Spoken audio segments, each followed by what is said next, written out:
Hello बच्चों, let's read the question. The question says boron has two stable isotopes 5b10 and 5b11.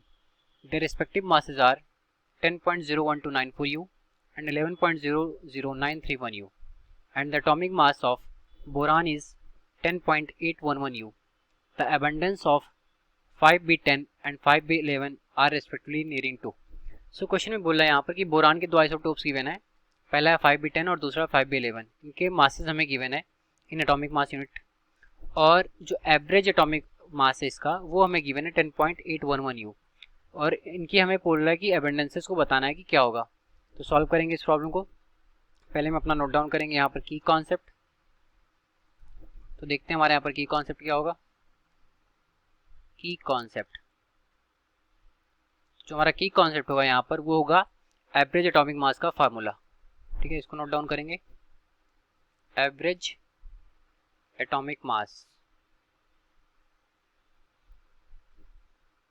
Average atomic mass अगर देखें तो इसको हम M A B से अगर डिनोट करें तो M A B is equal to होता है हमारा, यहाँ पर मल्टीप्लाई होता है मास का रिस्पेक्टिव मासेस का.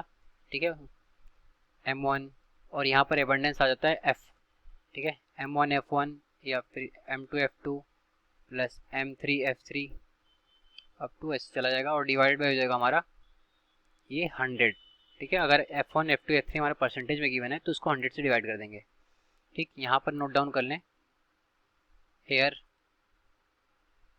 f is abundance.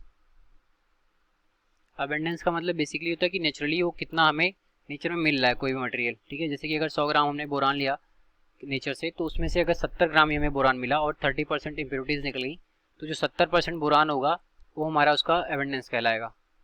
ठीक, तो एफ एबंडेंस होता है, एम हमारे क्या होते हैं इसके मासेस होते हैं, आइसोटोप्स के मासेस. ठीक, तो ये होता है हमारा फार्मूला. अब आते हैं प्रॉब्लम पर. तो प्रॉब्लम में हमें मासेस गिवन है m1 और m2, और हमें एवरेज मास भी दे रखा है. ठीक, तो एबंडेंस की वैल्यू बतानी है, मतलब f1 और f2 की वैल्यू बतानी है. तो एवरेज मास की वैल्यू कितनी है 10.811 U. इसको लिखेंगे 10.811 U is equal to m1 की वैल्यू कितनी है यहाँ पर 10.01294 U प्लस m2 की वैल्यू कितनी है 11.00931 इंटू U, और ये डिवाइडेड बाई हो जाएगा किससे 100 से. अभी हमने एबंडेंस को यहाँ पर नहीं लिखा है. ठीक, तो एबंडेंस हमने लेट किया कि जो 5b10 है उसका जो एबंडेंस है वो ले लिया हमने x%. ठीक है, तो let abundance of 5b10 is x%, then for 5b11 it will be 100 minus x%. ठीक है,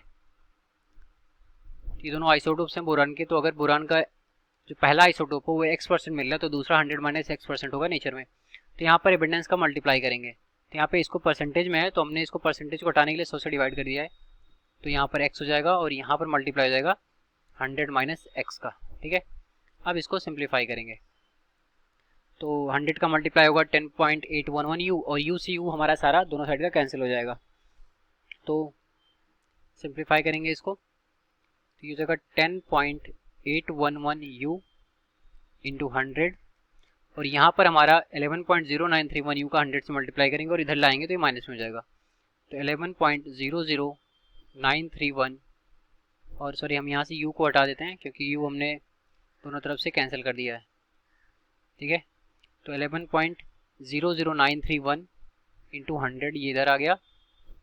this will be equal to 10.01294x minus of 11.00931x. ठीक है, अब इसको हम सॉल्व करेंगे.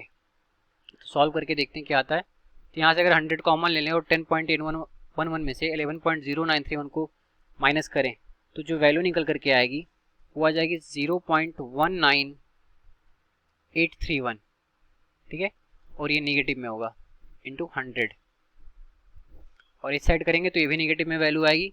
इसकी वैल्यू कितनी आएगी, ये आएगी हमारी 0.99637x और ये निगेटिव में, निगेटिव से निगेटिव कैंसिल होगा और 100 का मल्टीप्लाई करेंगे तो यहाँ से x इज इक्वल टू हो जाएगा हमारा 100 से मल्टीप्लाई होने के बाद ये हो जाएगा 19.831 डिवाइडेड बाई 0.99637।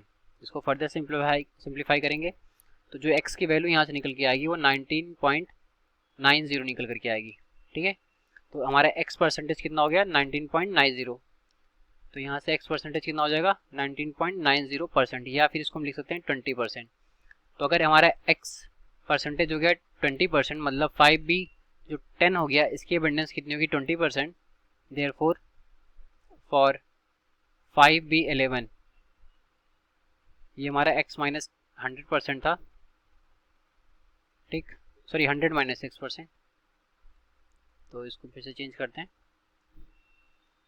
ये हो जाएगा 100 माइनस x%। तो 20 में से 100 में से 20 जाएगा तो बचेगा कितना 80%। तो हमारी एविडेंसेस कितनी निकल करके आ गई 20% और 80%। तो अपने ऑप्शन में चेक करें तो ऑप्शन नंबर बी जो है हमारे सोल्यूशन से मैच कर रहा है।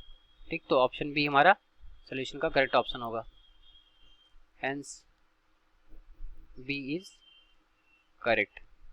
तो ये रहा हमारे इस क्वेश्चन का correct solution. I hope you understood well, thank you.